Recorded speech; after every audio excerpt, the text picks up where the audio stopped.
नमस्कार प्रिय भाइयों और बहनों। प्रभु यीशु मसीह के मधुर नाम में आप सबको जय मसीह की।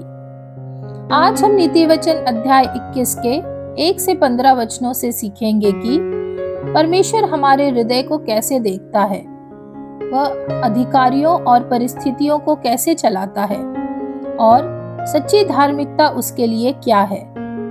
यदि हम केवल धार्मिक दिखना नहीं बल्कि बुद्धिमानी से जीना चाहते हैं तो यह वचन हमारे लिए है। चलिए वचनों की गहराई में उतरते हैं और देखते हैं वचन 1। राजा का मन जल की धाराओं के समान यहोवा के हाथ में रहता है, जिधर वह चाहता उसको उधर मोड़ देता है। परमेश्वर केवल हमारे व्यक्तिगत जीवन ही नहीं बल्कि अधिकारियों और सरकारों पर भी प्रभुता रखता है। कोई भी सत्ता परमेश्वर की अनुमति के बिना चल नहीं सकती। दानियल 2:21 कहता है, वह राजाओं को हटाता और स्थापित करता है। और रोमियो 13:1 कहता है, हर एक व्यक्ति प्रधान अधिकारियों के अधीन रहे, क्योंकि कोई अधिकार ऐसा नहीं जो परमेश्वर की ओर से न हो, और जो अधिकार है वे परमेश्वर के ठहराए हुए हैं। इसलिए जब परिस्थितियां या नेतृत्व समझ से बाहर लगे तब डरने की बजाय प्रार्थना करें। हमारा भरोसा किसी सिस्टम पर नहीं, परमेश्वर की प्रभुता पर होना चाहिए। देखते हैं वचन 2 और 3। मनुष्य का सारा चाल चलन अपनी दृष्टि में तो ठीक होता है, परंतु यहोवा मन को जांचता है। धर्म और न्याय करना यहोवा को बलिदान से अधिक अच्छा लगता है। वचन 2 मनुष्य के स्वभाव की एक गंभीर सच्चाई खोलता है। मनुष्य स्वयं को सही ठहराने में माहिर है। इन वचनों में सारा चाल चलन अपनी दृष्टि में ठीक का मतलब यह आत्मिक अंधेपन को दर्शाता है, और यहोवा मन को जांचता है का मतलब परमेश्वर केवल कर्म नहीं, मोटिव यानी मन के उद्देश्य को देखता है।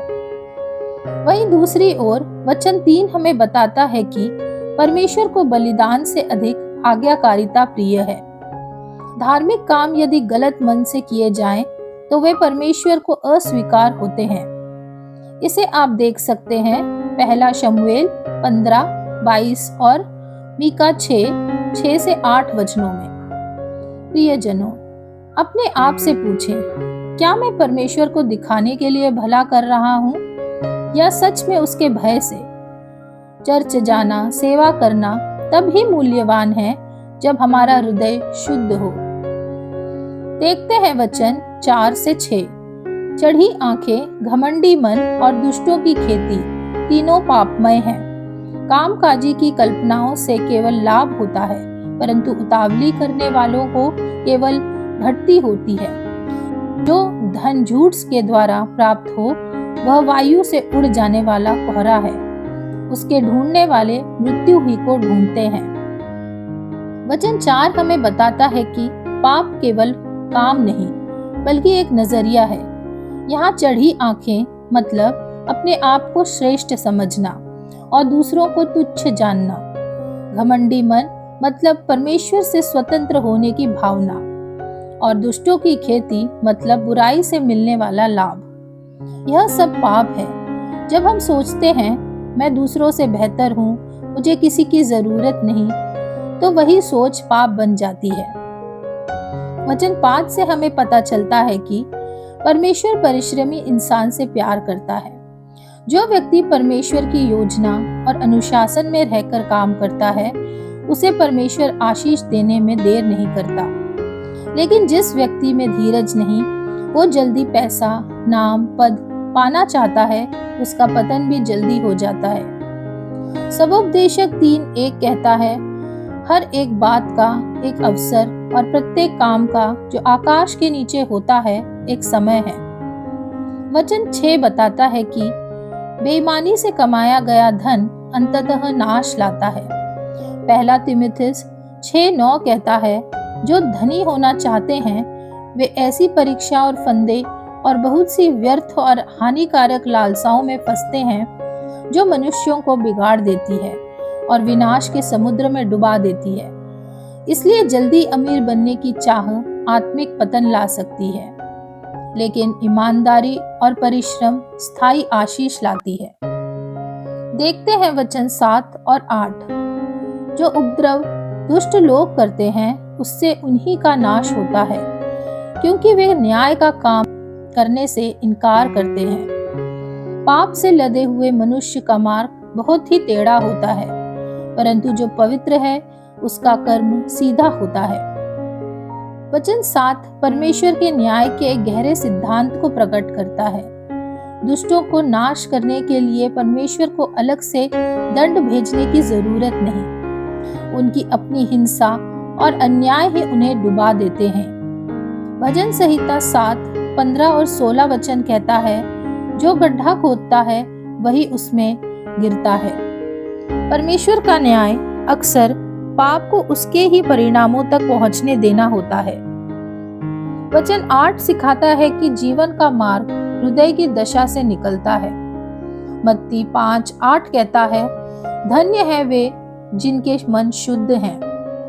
टेढ़े रास्ते का कारण परिस्थिति नहीं, अशुद्ध मन है। जो अंदर से सही नहीं, वह बाहर से सीधा नहीं चल सकता। देखते हैं वचन 9 और 10। लंबे चौड़े घर में झगड़ालू पत्नी के संग रहने से छत के कोने पर रहना उत्तम है। दुष्ट जन बुराई की लालसा जी से करता है, वह अपने पड़ोसी पर अनुग्रह की दृष्टि नहीं करता। वचन 9 लिंग विशेष पर आरोप नहीं, बल्कि परमेश्वर सिखाता है कि स्वार्थी और झगड़ालू मनुष्य शांति का शत्रु होता है। रोमियो 12:18 कहता है, जहां तक हो सके शांति से रहो। बड़ा घर, अच्छा फर्नीचर, सुविधाएं सब अच्छा है, लेकिन यदि शांति नहीं तो सब व्यर्थ है। लगातार झगड़ा आत्मिक जीवन को सूखा बना देता है।